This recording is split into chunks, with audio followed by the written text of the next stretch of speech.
So this truly is the official end of Eisei-en Bonsai Garden in Nashville, Tennessee. All of the trees are out of the nursery. There's nothing on the benches. As a matter of fact, most of the benches are actually gone at this point. All of the shelves in the workshop are empty. All the pots have been taken. All the tools have been sold off. The house is emptied out here and on the market. So this truly is the end of this chapter of my life. And to be honest, it's certainly sad, it's certainly bittersweet, but we're getting ready to start a brand new chapter in Kyoto, Japan with rebranding Eisei-en as Eisei-en Kyoto and starting essentially from scratch there. So it's one of the most exciting times in my life so far, and it's been an incredible journey to get to this point.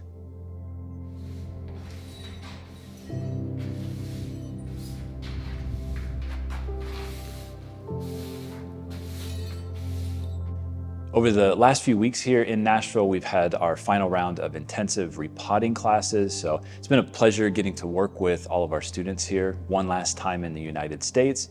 Although I'm sure a lot of those students will end up coming to Japan to study with me at our new location in Kyoto.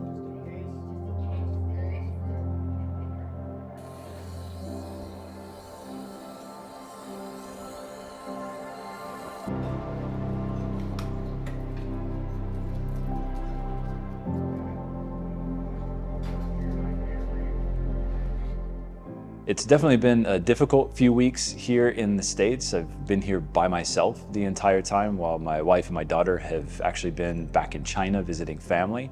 So I'm super excited to get to Kyoto this next week and reconvene with them there after about 7 weeks of not seeing each other.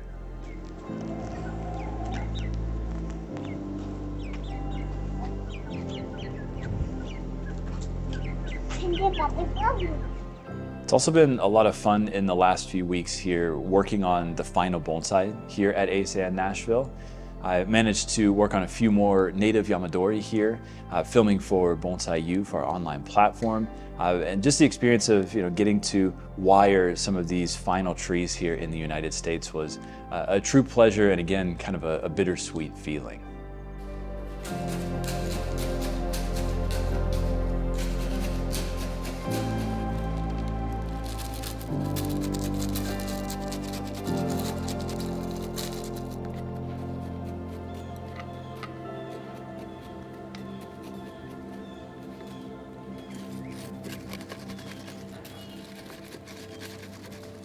So for this big journey back to Japan, we're actually taking our beloved German Shepherd Momo along for the ride.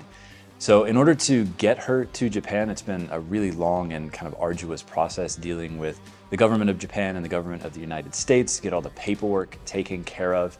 But all of that is essentially finished at this point. And later today, I'm going to be hopping in the car with her, and we're actually going to be driving from Nashville to Los Angeles, and then flying from Los Angeles directly to Kansai International Airport in Osaka. So the reason that I'm doing this is because it's a little bit difficult with such a large dog to get her on smaller domestic flights from here to LA. So I figured as one last journey here in the US, we would just drive cross country, maybe see some of the sights along the way, like the Grand Canyon. I mean, I'm an American, but I've never been to the Grand Canyon. Maybe we'll swing by Joshua Tree as well on the way out there, and just make one sort of final great journey out of this across the United States.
So the process to get Momo from the United States to Japan actually started a little over 6 months ago. This is actually pretty much par for the course because the Japanese government requires that you get your dog vaccinated for rabies and tested for antibodies a full 180 days before you plan on taking that dog into Japan. So even though Momo had gone through all of her rabies vaccinations and all of her regular vaccinations throughout the years, and she was updated on all of that, because of the requirements in Japan and their attempt to basically make Japan a zero rabies nation, they want you to make sure that you get the dog revaccinated and retested. And that test then has to be sent off to a government approved lab in the United States. So once we did that last September, we sent all of that information off to the lab. They then confirmed that she had the necessary antibodies, and then we actually uploaded that into an online system that is provided through the airport that you're actually bringing the dog into Japan through. So for us, that happened to be Kansai International Airport in Osaka. That's the closest one to Kyoto, where we live. So they actually have an online website where you upload everything and you go through this whole process. But if any of you guys have ever dealt with Japan on kind of a day-to-day basis when it comes to technology, they are really, really far behind the ball. You know, everybody talks about Japan being this, very advanced country with all these robotics and new technologies and whatnot. But when it comes to like everyday life, they are so far behind. So this particular website that we had to upload through, it looks like it was built in 1999 with GeoCities and never updated. So very frustrating to use, took a lot of effort and a lot of work to get all the paperwork done through there. But because we started that process a full 180 days ago, now that everything is done, when we actually take Momo into Japan, she won't have to go into quarantine. So if you start that process, let's say instead of 6 months before, you start at 5 months before you take the dog to Japan, then the dog actually has to stay in quarantine in Japan for a month to make up that full 180-day period. Or if you start 4 months before, then the dog has to stay in quarantine for 2 months in Japan. So we wanted to guarantee that Momo could go straight through customs and there would be no problem. Now, the biggest issue right now, or the final issue that I'm dealing with, is that 10 days before we actually are supposed to get on the flight out of LA, you have to take the dog back to the vet to have one last final health checkup. Now that paperwork then has to get sent off to another government approved facility or lab in the United States. They have to approve that and then send it back to your vet. And then you have to get that paperwork and take it to the airport before you board on the flight. So Momo and I went to the vet last week, had all the paperwork submitted, and now we're just waiting on the US government veterinary facility to actually stamp approval on it and get it back to us. So we've got about 3 days until we actually board the flight to Japan. So fingers crossed that the US government facility comes through with that paperwork. I talked to the vet this morning, my own personal vet. She said she still hadn't heard back yet, but she's gonna start putting a little bit of pressure on them maybe tomorrow and seeing if we can't get that back. But it would be a damn shame to come all this way, drive all the way across the country just to get to the airport and not have that one piece of paper because the government didn't do their job. So don't have a lot of faith in the US government, but we'll keep our fingers crossed and hopefully things will work out. But I'll keep you guys posted. Ready to go? Go to the Grand Canyon today. Come on, let's go. Okay, let's go. Good girl. Good girl, Momo. All right, let's go.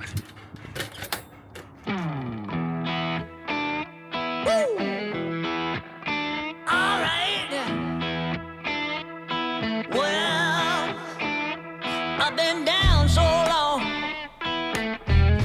that my mind can't get no rest. No, I've been down so long.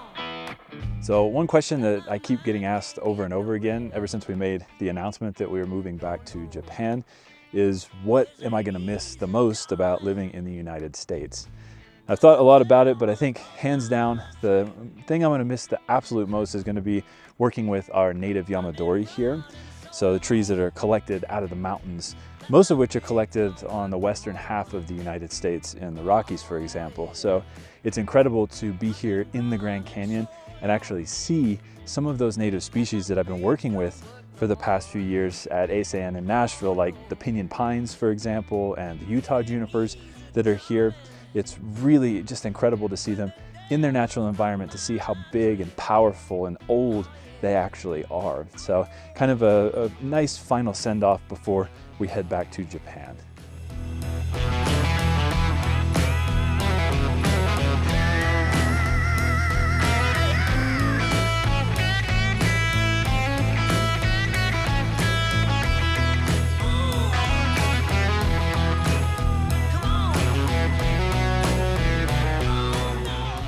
Look at this piece of deadwood here. This is probably a pinyon pine. That's what it looks like here. But I mean, that's got to be 400 or 500 years old at least. Obviously fallen over dead, completely decayed, no living tissue on it whatsoever, but just incredible to see something like that here in the park.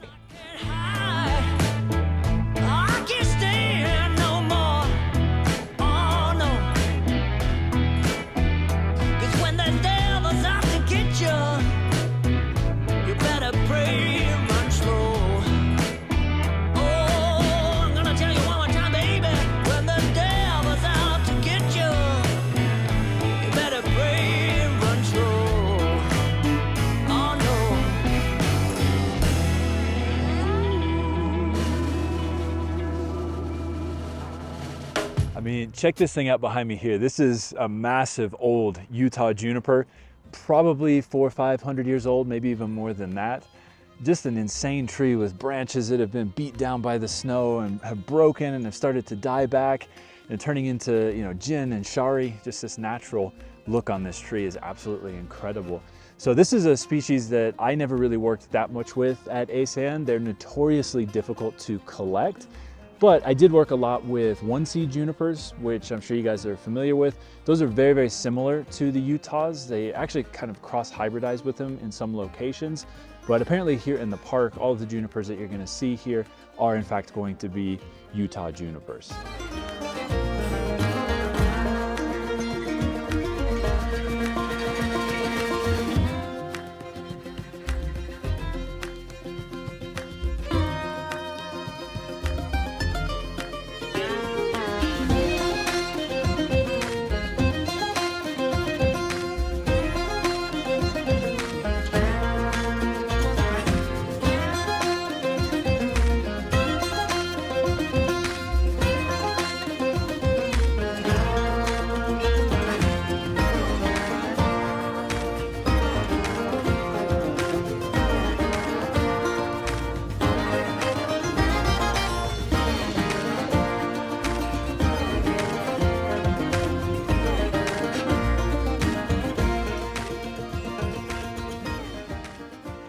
So last night we made it into LA. We're staying in a hotel not far from LAX right now. Had a bit of an odd experience last night though when we got here. I took Momo down late last night, probably, I don't know, around 9 o'clock or so to use the bathroom one last time out in front of the hotel in the designated area. And on the way through the lobby, it was actually quite crowded at that time. There was another dog in the lobby, so I held Momo nice and close. She barked at the dog, just one bark. I yanked on her. We went straight through, in and out of the lobby in probably less than 5 seconds. So we're standing out in front of the hotel, letting her go to the bathroom, and some fellow walks out of the hotel, goes over to his car, and then walks very aggressively towards me and Momo in the poop area. And he walks up and he starts screaming racial epithets at me, pulls out a taser, zaps the taser in the air, curses at me, and says, "Do you have any idea that your dog bumped into me in the lobby just now?" I honestly had no idea that that was the case, so I immediately apologized to the guy, but he kept cursing at me and kept screaming racial epithets at me, kept buzzing the taser in the air. So I slowly backed away, put a good probably 30 feet between me and him, apologized again, and he finally calmed down and went back into the hotel. But just an unbelievable experience on the way out of the United States. I gotta say, like, it's incredible, disappointing, sad all at the same time, you know, to experience something like that, especially, you know, on like the last day of being here in the United States officially. But yeah, I mean, I'm not gonna make this a commentary about the US and the way things are going, but it certainly leaves a bad taste in my mouth. But One good thing about yesterday, though, is that we did get the paperwork back from the USDA and APHIS. So the official paperwork for Momo, they sent it last night. So we are all good to go. Fingers crossed that things are going to go well when we get to the airport today. Got a buddy of mine, Doyle Saito, who lives here in the city, who's going to meet us over at the airport and help us get everything loaded in. So we're going to head that way, and fingers crossed that everything goes well. All right, Momo, you ready to go? You ready to go get on the plane? Come on, let's go.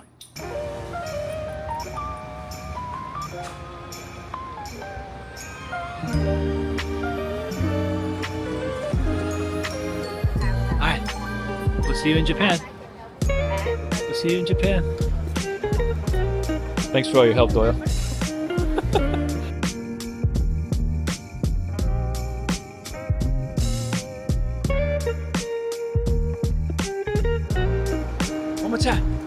Momo-chan, we made it.